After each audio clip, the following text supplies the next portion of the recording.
हमारे अध्यक्ष अशोक कोठारी जी,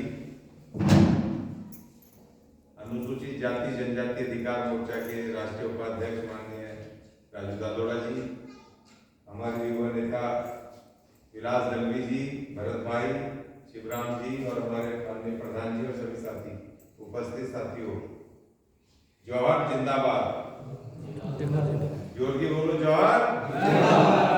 अभी तो लड़ेंगे, ऐसे कैसे लड़ेंगे? मैं पिछली बार आया था शायद 1.5 महीने पहले, 1.5-2 महीना पहले, और आपकी समस्या थी, आपने बुलाया था जिस समस्या को लेके कि आपके ये जो नेशनल हाईवे जा रहा है गंजाड़, ये प्रॉपर गंजाड़ गाँव है पालघर में, तो उसको बनाने में जो उन्होंने डायनामाइट लगाए पहाड़ों को तोड़ने के लिए, रास्ते को साफ करने के लिए इस कंपनी ने, तो उससे आपके, क्योंकि आपका घर बिल्कुल पास में है, तो उस डायनामाइट से जो दिन रात उन्होंने हैवी बारूद लगा करके उनको तोड़ा, तो उससे पूरी धरती हिल गई, आपके घरों की दीवारें गिर गई, उनमें दरारें आ गई, और आपके जब दरारें आ जाएंगी घर में और दीवार टूट गई, तो इसका मतलब नीचे जो बेस है उसका घर का वो तो कमजोर हो गया ना, क्योंकि धरती जब हिल रही है तो नीचे का पूरा बेस ही वो तो गया, बेकार हो गया।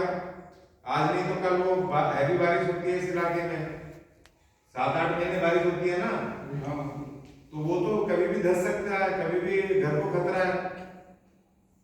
और यहाँ पे बहुत सारे तो कच्चे घर है ना, बहुत लोगों के गरीब लोग हैं, कच्चे घर हैं, उनका तो भविष्य ही खत्म है।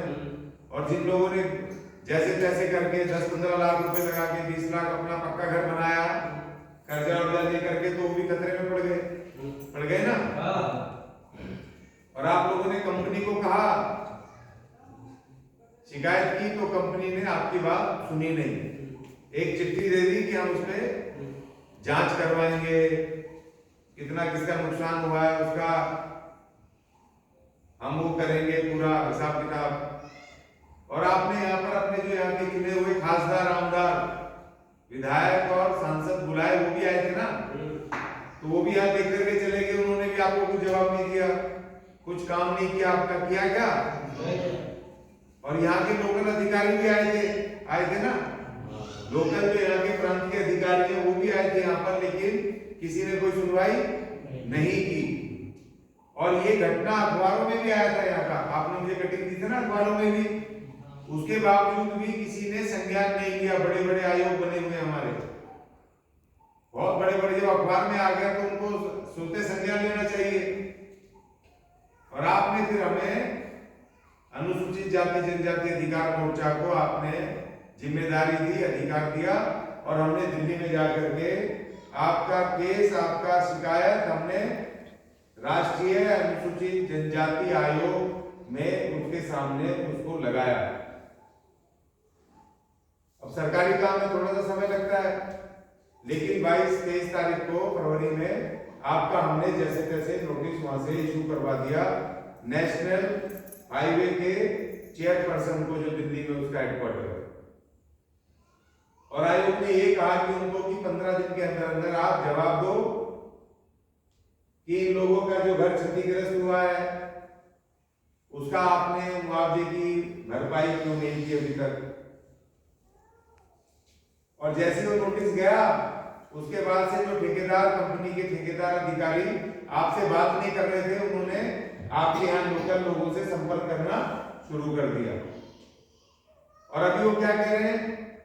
वो कह रहे हैं कि आपके 5,000, 10,000, 20,000 रुपए के कुछ चेक वेक बने हुए रेडी हैं, आप आके ले लो। ये बोल रहे हैं ना, आपको फोन आए थे ना, ये बोल रहे हैं ना भाई। जब तक शिकायत नहीं लगी आपकी राष्ट्रीय आयोग में, तब तक आप क्यों नहीं आए, क्यों नहीं आपने इनको किया? और दूसरी बात, 10,000, 5,000 रुपए में घर बनता है क्या? और जब घर में दरार आ गई, सामने दिखाई दे रही है दरार, बड़ी बड़ी दरार है, धरती हिल चुकी है, पूरे इलाके की धरती, भारी नुकसान है उसमें, तो भाई जो एक्सपर्ट है, इंजीनियर्स हैं, उनको बुला करके आपको वो सब चेकिंग कराना चाहिए ना घर का।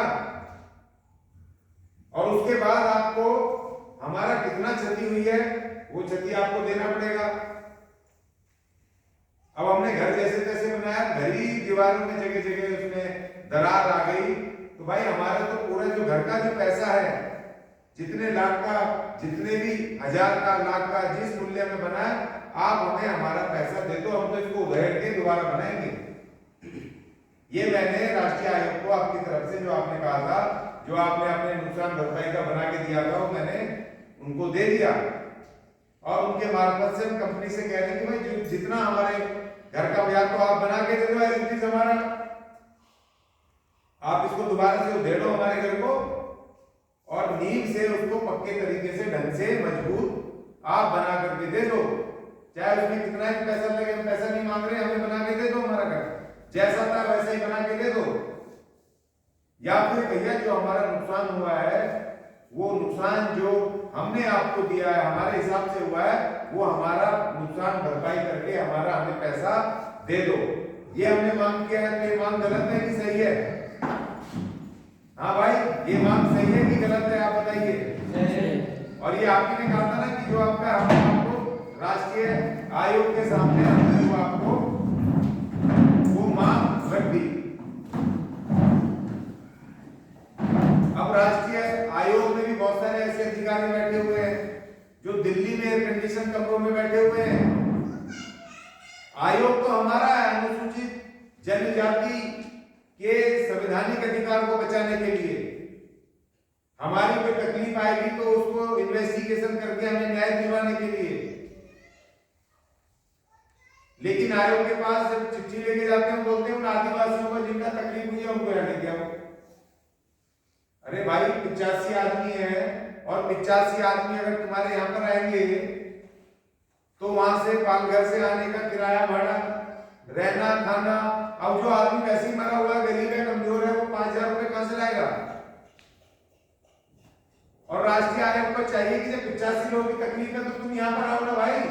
तुम्हें सरकार पैसा देती है, किराया भाड़ा देती है, जहाज के टिकट देती है, रहने के लिए आपको सरकारी बंगले देती है, गाड़ी देती है, तो भैया आयोग को आपके पास आना चाहिए, नहीं आना चाहिए? अब पूरा राष्ट्रीय आयोग एक दिल्ली में है जिसमें हम अपने लेकर के जा रहे हैं, और वो अधिकारी कह रहे हैं कि भैया उनको यहाँ नहीं आओ, हम आपको टेलीफोन नंबर दे रहे हैं, सब कुछ दे रहे हैं, और फिर भी आप कह रहे हो उनके द्वारा लिखा हुआ अधिकार पत्र दे रहे हैं, तब भी आप कह रहे हो। क्योंकि ये सारा सरकार है, इसको समझ जाओ। आयोग तो हमारा है, लेकिन जो सरकार बैठी है सत्ता में, वो सरकार कह रही है कि गरीबों के, SC ST के जितने भी अधिकार हैं वो अधिकारों को मिलना नहीं चाहिए। अब इनकी भूमि जो इनके पास आदिवासियों में थोड़ी बहुत है, SC के पास तो है ही नहीं। जो अनुसूचित जाति के लोग हैं उनके पास तो 99% लोग भूमिहीन है, उनके पास तो भूमि नहीं है। सिर्फ जो इस देश में जनजाति हैं, आदिवासी हैं, उनके पास उनकी पुश्तैनी परंपरागत जो जंगलों में उनके बाप दादाओं ने मेहनत की, इन जंगलों में मेहनत करके जो थोड़ा बहुत खेती की जमीनें बनाई, वो जमीन उनके पास है। अब वो कह रहे हैं कि उनको भी छीन करके उनको भूमिहीन कर दो। और ये बड़े बड़े प्रोजेक्ट आ रहे हैं, आपका ये रेल आ रही है, बुलेट ट्रेन आ रही है, हाईवे आ रहे हैं, और ये रेल की पटरियां बिछा रहे हैं जिसमें माल जाएंगे, बड़े बड़े पूंजीपतियों के माल इधर से उधर जाएंगे। तो वो बनाने के लिए वो हमारी जमीन छीन रहे हैं, लेकिन कह रहे दे दो इनको, मुंह फाड़ के पैसे दे दो। अब जिस आदमी ने अपनी जिंदगी में 10,000 रुपए ठीक से गिने नहीं, उनको तुम कह रहे हो 50 लाख रुपए दे दो, 1 करोड़ रुपए दे दो, तो क्या हम उस पैसे को बचा पाएंगे क्या? वो तो खत्म हो जाएंगे हमारे 6 महीने में, 1 साल में, क्योंकि हमें वो इस्तेमाल करना ही नहीं आता। लेकिन जो हमारी छोटी सी धरती थी, धरती जिसपे कि हम अनाज बो करके, साल का अपना चावल बो करके, और 1 साल हम कहीं दिहाड़ी मजदूरी करके मगर अपना पेट पाल लिए, हम जिंदा थे ना। वो छोटी सी खेती में पीढ़ी दर पीढ़ी। लेकिन ये कह रहे हैं कि भैया इनकी जमीन छीन लो, इनको कुछ पैसे दे दो।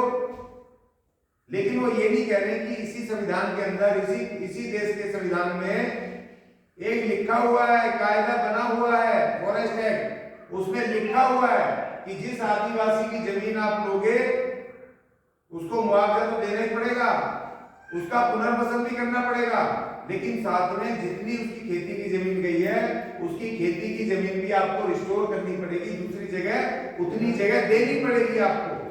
तो क्या यहाँ के लोगों अधिकारियों ने बताया आपको बात? बताई?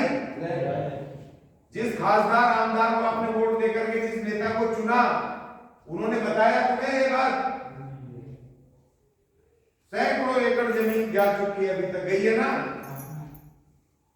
तो हमारा काम ये जो हमारा अनुसूचित जाति जनजाति अधिकार मोर्चा है, हम पूरे देश में अपने SC/ST के अधिकारों को जो संविधान में आपकी ताकत है उसको हम बताते हैं, और आपके जो आपके खिलाफ जो अन्याय होता है, जो अत्याचार होता है, जो एट्रोसिटी होती है, हम उसकी आवाज दिल्ली में उठाते हैं।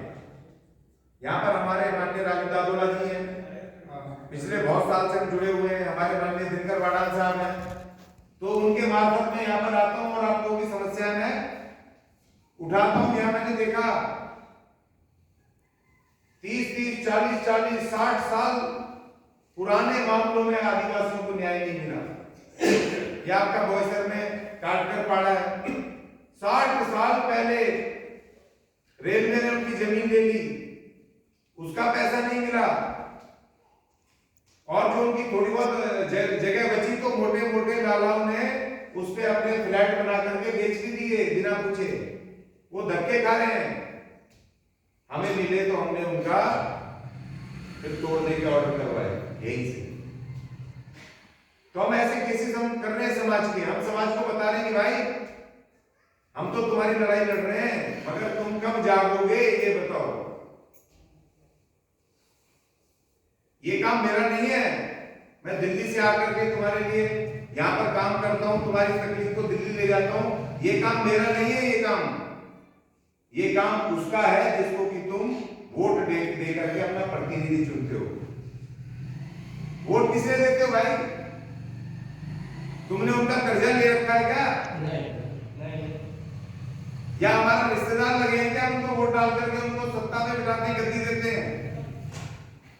उनको दिल्ली में बंगला मिलता है आपके वोट से, उनको हवाई जहाज में जाना फ्री मिलता है आपके वोट से, उनको ट्रेन का air condition AC coach free मिलता है, उनको कार मिलती है, उनको बॉडीगार्ड मिलते हैं, उनको पैसा मिलता है महीने का, टेलीफोन फ्री, कुछ बीमार हो जाए तो सीधे अस्पतालों में, मोटे मोटे अस्पतालों में सब ट्रीटमेंट फ्री।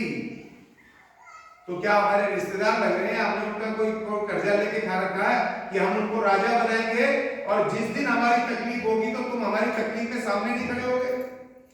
तो ये कोई हमारी ठेकेदारी है कि हम उन्हीं को बनाएंगे? है क्या भाई?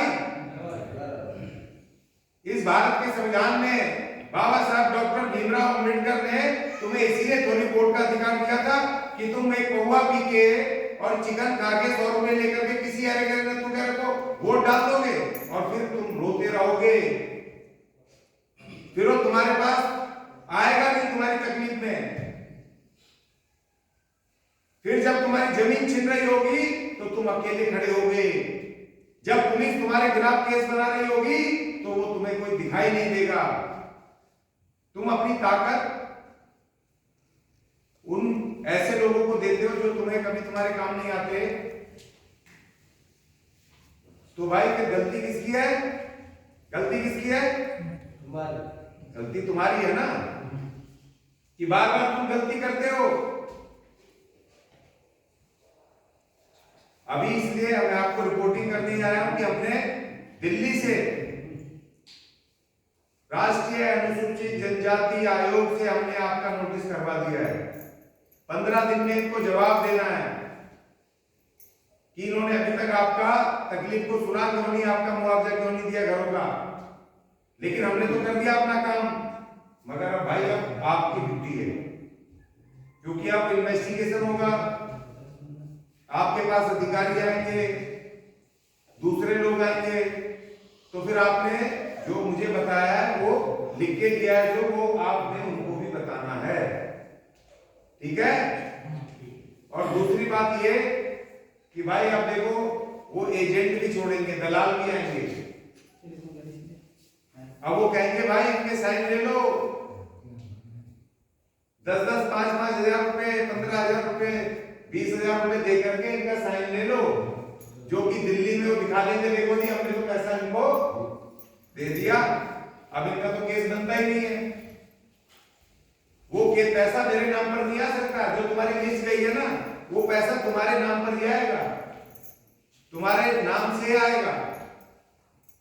तो तुमने 10,000 लेने, 5,000 लेने, 20,000 लेने, आपके ऊपर है। या आपको न्याय चाहिए, आपको पूरा अपना मुआवजा लेना है, पूरा घर का मुआवजा लेना है, न्याय लेना है, ये अब आपके ऊपर बात है।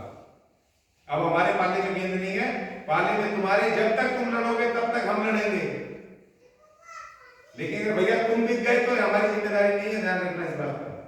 अशोक जी, भरत भाई, शिवराज जी, ये हमारी जिम्मेदारी नहीं है। तुम बिकोगे तो ये तुम्हारी जिम्मेदारी होगी, क्योंकि कानूनी प्रक्रिया है, कानूनी प्रक्रिया में थोड़ा समय लगता है, थोड़ा शांति रखना पड़ेगा। 10-20 हजार रुपए कितने दिन खा लोगे भाई? हम कह रहे हैं कि हम अब सरकार से हम कानूनी तरीके से लेंगे, इंजीनियर आएंगे सरकार के, हमारे घरों की वो इन्वेस्टिगेशन करेंगे और वो निर्धारित करेंगे कि हमारा नुकसान कितना है, हमें भरपाई कितनी होनी चाहिए। अब पूरा केस चलेगा और हम उसके बाद उस मुआवजे को एक्सेप्ट करेंगे, ठीक है ना भाई? बिकोगे तो नहीं? पक्का? और दूसरी बात ये, एक और आपके लिए बहुत बड़ी बात है, अगर आपने हिम्मत कर ली तो अभी चुनाव आ रहा है ना, पता है सबको, खासदार का 1 महीना बचा है। अगर आपने अपना कोई सही खासदार चुन लिया तो फिर हो सकता है वो 1 महीने बाद हमारा काम हो जाए, क्योंकि खासदार को इतनी पावर होती है कि इलाके के कलेक्टर्स के साथ मिलके बैठ के तुम्हारी समस्या को तुरंत सॉल्व करवा सकता है ना। और पुराना खासदार तो यहाँ आगे भी भाग गया, वो तो दिखाई नहीं दिया, तो क्या उसी को चुनोगे दोबारा? हैं? अब इसलिए हमने, हमारे माननीय दिनकर वाडाल साहब आए आपके बीच में, वाडाल साहब बोल दिए 2 मिनट। हमारे माननीय दिनकर वाडाल साहब जो 4 बार सरपंच रहे बसई से, आपके आदिवासी नेता, समाज सेवक, और बहुत वर्षों से आदिवासियों की आवाज उठाते हैं, उनके लिए काम करते हैं। हमने माननीय दिनकर वाडाल साहब को हमने अपील की, क्योंकि हम बहुत साल से, मैं भी इनको जानता हूं, कि अब की बार आप मैदान में आइए। पार्टी पक्षों ने हमारे लोगों का शोषण किया, ये कभी दिखाई नहीं देते। जब उनकी जमीनें जाती हैं, तकलीफ होती है, कोई नहीं दिखाई देता। इसलिए आप इस बार उनको अपना, आप खड़े होकर के खासदार के कैंडिडेट बनिए, और हम समाज से अपील करेंगे कि भाई अब की बार अपना कैंडिडेट दिनकर वाडाल जी को भारी वोट से देकर के और विजयी बनाओ, और इनको अपना प्रतिनिधि बनाओ। दिनकर वाडाल साहब को प्रतिनिधि बनाओगे भाई? वोट डालोगे? आवाज नहीं आ रही, इसका मतलब बनाओगे? जोर की बोलो भाई, बनाओगे? माननीय दिनकर वाडाल जी को हमने बुलाया आपसे मिलवाने, और खासदार के लिए हमने इनको समर्थन करने बैठे सर। और माननीय दिनकर वाडाल जी बहुत ही शरीफ नेक आदमी है, समाज के लिए लड़ते रहते हैं। तो आपने खुद भी वोट डालना और काम भी करना है, और अपने रिश्तेदारों को, दोस्तों को, सबको बताना है कि जो हमारे काम नहीं आया उसको हम उखाड़ के फेंक देंगे, और इस बार माननीय दिनकर वाडाल साहब को हम अपना प्रतिनिधि बनाएंगे, ठीक है जी? जवाहर जिंदाबाद। धन्यवाद, शुक्रिया, धन्यवाद। और अब हम कहेंगे वाडाल साहब की अपनी थोड़ा अपनी बात रखते हैं। आइए माननीय वाडाल।